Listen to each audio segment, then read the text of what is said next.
اسلام دین ایک مکمل ضابطہ حیات ہے، آپ کو زندگی گزارنے کا طریقہ سکھاتا ہے۔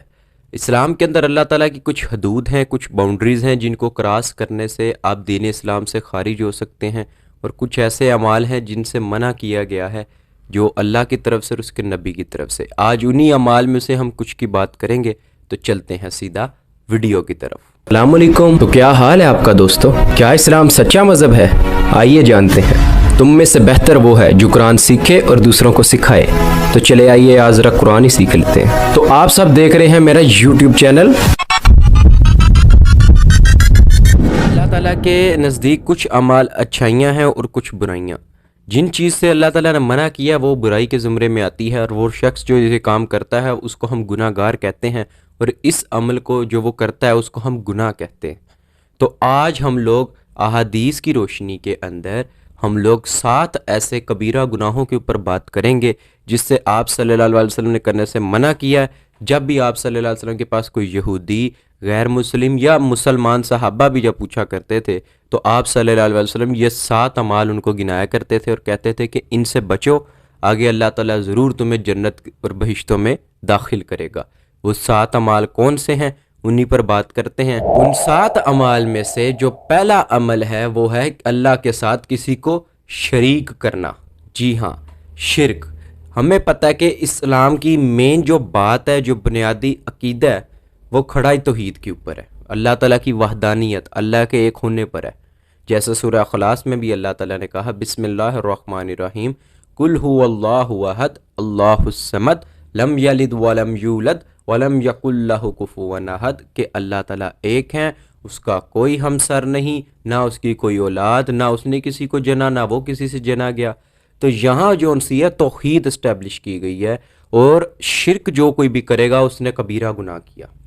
اور سب سے پہلی چیز کہ آپ صلی اللہ علیہ وسلم کی حدیث بھی ہے کہ جب میں آخری دفعہ جہنم کی طرف جاؤں گا اپنی امت کے لیے، تو وہاں پر جو فرشتہ دروغہ ہوں گے جہنم، وہ مجھے کہیں گے کہ بھی یا رسول اللہ، اب آپ کا کوئی بھی امتی اس جگہ پر موجود نہیں ہے سوائے اس کے جس کو قرآن نے روک لیا۔ اور قرآن نے کس کو روکا؟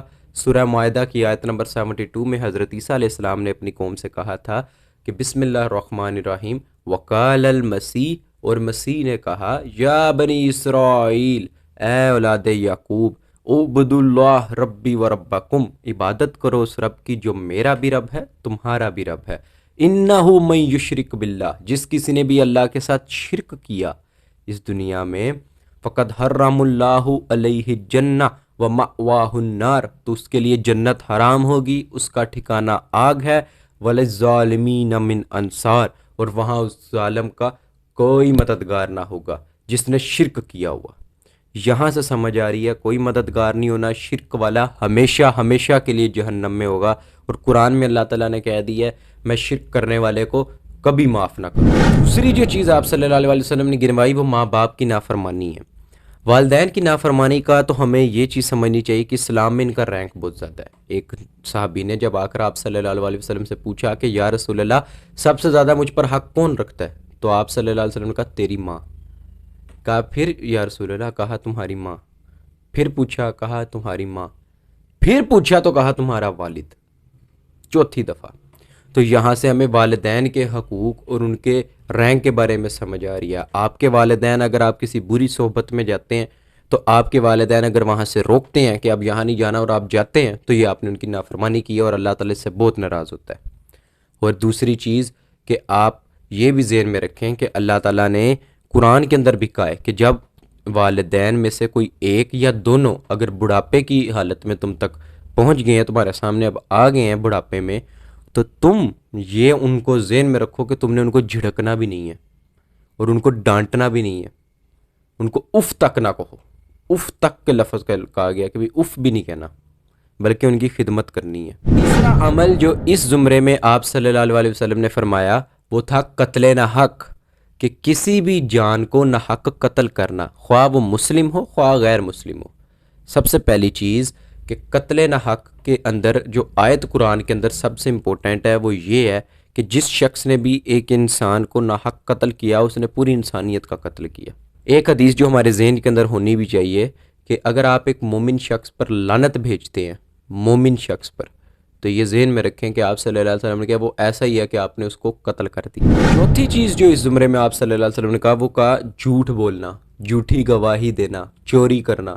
یہ تینوں چیزیں آپ صلی اللہ علیہ وسلم نے ایک دفعہ گئی کہ بھی یہ جو جھوٹ ہے نا یہ آئے گا۔ اور یہ جو لفظ ہے آپ صلی اللہ علیہ وسلم بار بار فرما رہے تھے حدیث کے اندر کہ بھی چوری کرنا، جھوٹ بولنا، جھوٹ بولنا، جھوٹ بولنا۔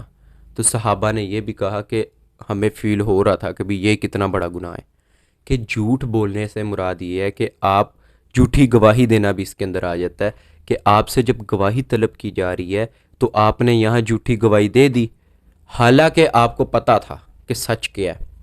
تو حق بات کہنا جو ان سے اسلام اس کی ترغیب دیتا ہے، جھوٹی بات کی نہیں دیتا۔ اس کے ساتھ اگر آپ غور سے دیکھیں تو حضرت حسین کا معاملہ بھی اسی چیز پر ہے کہ وہ ہمیں بتا کر گئے ہیں کہ حق چاہے جتنا بھی آپ لوگوں کو کمزور لگ رہا ہو حق کے ساتھ کھڑے ہوں۔ پانچواں کبیرہ گناہ جو آپ صلی اللہ علیہ وسلم نے گنایا وہ زنا تھا۔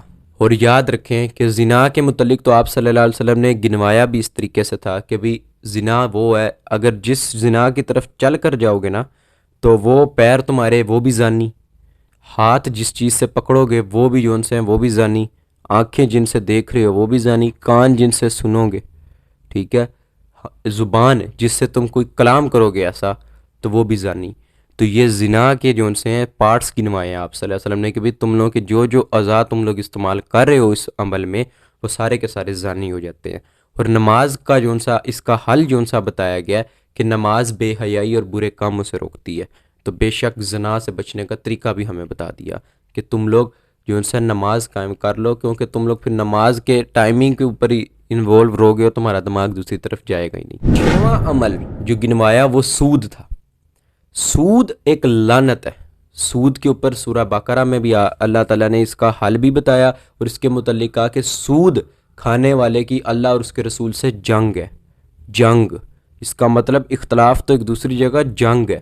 اللہ تعالیٰ نے صاف صاف اس کا گنوا دیا کہ سودی نظام جو ان سے آتا ہے اس سے امیر امیر تر اور غریب غریب تر ہوتا جاتا ہے۔ سود کے متعلق حل بھی بتایا ہے قرآن کے اندر۔ اللہ تعالیٰ نے سورہ بقرہ میں ہی فرمایا کہ اگر تم یہ سود لے چکے ہو اب تم توبہ کرنا چاہ رہے ہو تو ذہن میں رکھو کہ اگر پہلے تو توبہ کی کرنے کا کہا گیا کہ تم نے اب توبہ کرنی ہے، دوسری چیز کہا گیا کہ اگر تمہارا کسی سے ڈیلنگ رہتی ہے اور تم نے ابھی اس سے سود والا تھا تو وہ سود ختم کرو، جتنا مال تم نے اس کو دیا تھا اتنا ہی واپس لے لو، مطلب تمہارا اس میں خسارہ نہیں ہوگا۔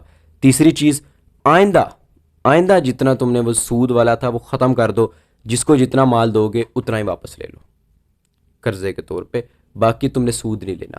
یعنی کہ بھی اس کا نقصان ہی کوئی نہیں ہے، صرف یہ کہا گیا کہ سود چھوڑ دو، باقی جتنے تم نے پچھلے اعمال کیے تھے سود والے اللہ نے کہا وہ ہم معاف کر دیں گے۔ اتنی بڑی ڈیل۔